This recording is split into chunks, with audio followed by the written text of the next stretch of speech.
first thing here is EQ. Taking off a lot of the low ends, like I took them out up to about 200 and frequency, 200 above.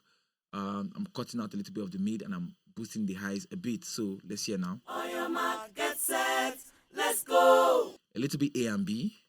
On your mark, get set. On your mark, get set. See how cleaner and how precise it became. The BGVs, the backups, the entire backup became. And mind you, I'm panning, yeah. So I'm doing some pan stuff. That's like a professional advice now. Make sure you have your BGVs panned so they don't sound too. Now this is going through a compressor. On your mark, get set, let's go. Now this was recorded clean, very clean. So I'm not doing too much of compressing, but I'm compressing should in case it hits a certain threshold, which is minus 25.12 dB. The compressor will just duck it down a bit for me.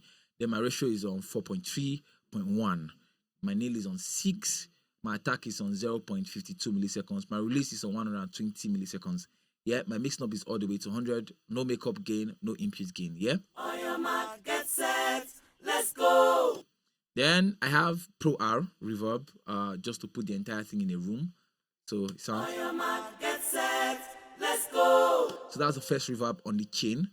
So the next thing I'm doing, I created another bus, which is I named the BGV bus.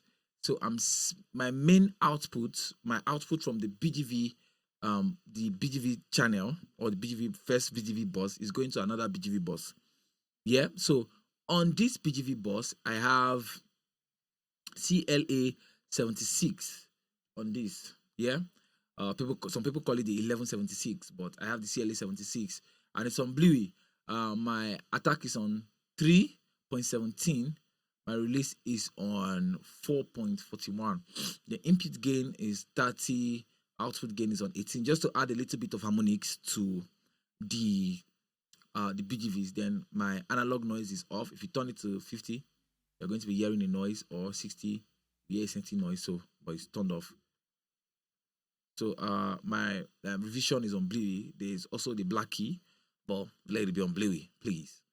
My trim knob is the way it is, the way it comes in, like the default sound. My mix knob is on 100. I'm not saying anything. I'm not doing anything with that. Then I have it going through a DSR, Pro DSR, to catch some of those sibilances, those S's. On your mark, get set, let's go. So if we start it again. On your mark, get set, let's go. So you're in the get set, let's go. So we don't want that to be too much. We want to hear those sibilances, those S's, but we don't want it to be too much. So that's why we are doing this. My threshold is on minus 34.99 dB, while my range is on 6 dB. Yeah. On your mark, get set, let's go. So for audition it. On your mark, get set, let's go. So like I said, we want to hear the S's, but we don't want it to be too much. Yeah. So that's what we are doing with this. Now I have this going through like some FX sends. My first FX send is the BGV high, which is this guy over here. So just to give it like a little bit of fresh air in it. On your mark, get set, let's go. So that's on your mark, get set. So the BGVs will still be brighter. We have BGV mids. Also Pro EQ. I'm taking out the lows and the highs. On your mark, get set, let's go. So if we change this to curve, on your mark, get set. So we'll see a lot of those harmonics happening because he has gone through the what's it called on now? Your mark, 1176, the CLA 76. On so your mark, get set, let's go. Very, very fun. Very, very, very, very fun. Let's take this back to 12. On your mark. So very, very fun. Then the next one, I have my saturator, which is my Abbey Road, my baby girl. So on your mark. Let's turn her on. Or let's turn it on. Let's see. On your mark, get set, let's go. So we see how the BGV is coming alive. It's becoming like fire. Then we are running it to the kilohertz delay. On your mark, get set, let's go. On your mark, get set. So my delay is on 1/16. The time is on 1/16. My tone is like in the middle. Feedback is I just tweaked it a little bit. Then my pan, I panned, a little bit to the left, just to give it a little bit of, here and there. Then docked it a bit. Then the mix knob is not all the way to 100 this time. First time I'm not doing all the way to 100. So I'm running it through the Valhalla Vintage Verb. On your mark, get set, let's go. On your mark. So Vintage Verb, this Vintage Verb, my decay is on 2.95 seconds. My pre-delay is on 18.55 milliseconds, but that's cool. Then my low cut this time is like all the way to 710 kilohertz, 710 hertz. On your mark, get set, let's go. Now I have a general like a Oga Pata boss where the O effect and the BGV channel goes into, which is the BGV buzz.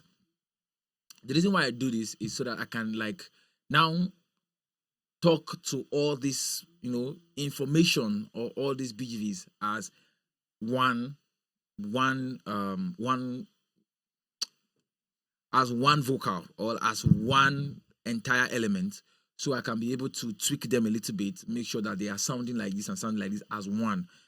So plus the reverb and the delays and the saturation and distortion and everything that I've done here. So the first plugin on this chain is the C4 from Waves. So like usual, I'm not doing anything. On your mark, get set, let's go. I just let it to do the work for me because I don't want it to be too much. Then the next thing I had here is Pro Q4 from Far Filter. Here I'm doing a mid-side EQing. On your mark, get set, let's go. So if we listen to, I like to I'm doing more of the sides than the mids now. So I'm taking out a lot of the mids for the lead vocals on this particular EQ, so there will not be too much. Let's do a little bit A and B without it. On your mark, get set, let's go. See how in your face that is, but the moment this comes on your mark, get set. It sprays evenly and creates space in the middle. That's what I wanted, and that's what I achieved with this. I'm using Suits. I know I'm going to be doing vocal harshness. Okay, best vocal low mids in the game. So there's something with Suits that I love. You can never go wrong, and I enjoy using Suits precepts a lot. I like to use Suits precepts a lot. So I'm using this best vocal mids in the game. I think I was just trying out a lot of presets and I stumbled on this and it worked well. Then I think I just messed around with the depth a little bit because I liked it to hit very hard. Yes. Then the next plugin on my list is the stereo imager to kind of control the width of my track. So the music sounds like this. Now,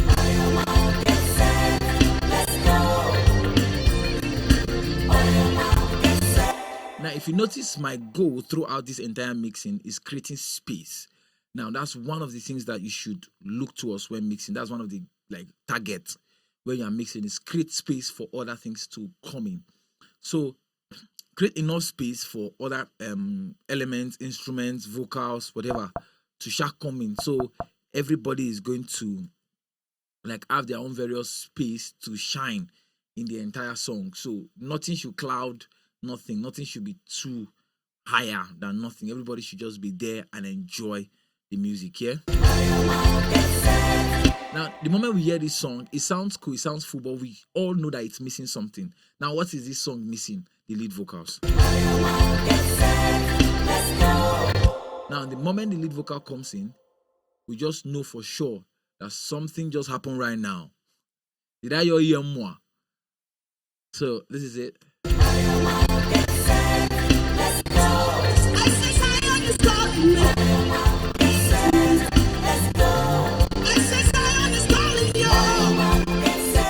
So you just know that the moment the lead vocal comes in, the song entirely became complete.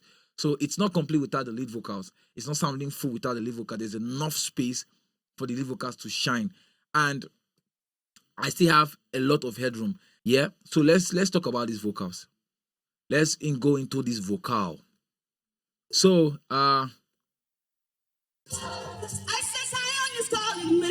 so this vocals was pitch corrected in Logic. I used Logic to pitch correct it. Why didn't I pitch correct with Melodyne in Studio Pro? I tried. It has a lot of noise, a lot of background noise. We can still hear from the track itself. So we can still hear that we have a lot of background noise. So I don't know how to not see those noise, those signal in the chain on Melodyne. Melodyne is going to like bring everything into it. But in Logic, I don't know how it happened, but when I want to use flex pitch to pitch correct the vocals, I was able to just pitch correct just the vocals, and the background noise was no longer there.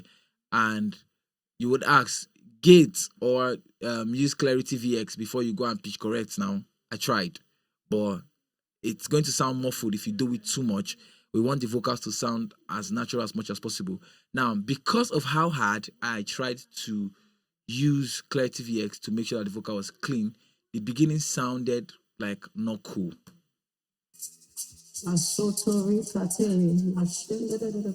Yeah, it sounded like they covered the microphone with a cloth before recording. Yeah. So after that, I still managed to do a little bit of corrections here with Melodyne, but it wasn't too much. And now I was able to get the right notes that I wanted to pitch correct, which was what I was aiming for from the beginning of the entire pitch correcting thing. Then my first vocal plugin here is Autotune. The key of the song is on E, is on major. My second plugin is Pro EQ from Studio Pro. I'm also doing another Pro EQ just to do a little bit more surgical cut, then boost the air. So let's go to Zion is calling. Come on now, let's go right now. So okay, that's not here. So it's here. Yeah, so that's like my favorite place of the song. Come on now.